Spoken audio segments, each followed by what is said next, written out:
Hello everyone, in this video I will show you how to fix Genshin Impact Too Many Requests error.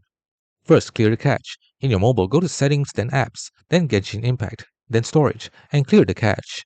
If you're on PC, fully exit the Hoyoverse launcher and use the Task Manager to end all related processes. Then, restart your PC. Change connection. Try switching between Wi-Fi and mobile data, or between a wired connection and Wi-Fi.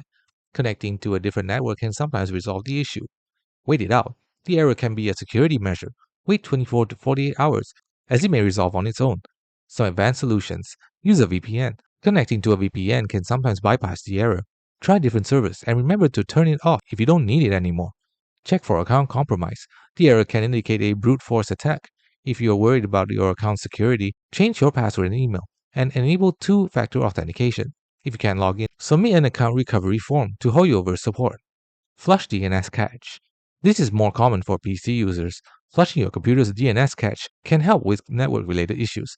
And finally, if all else fails, contact Hoyoverse customer support for assistance.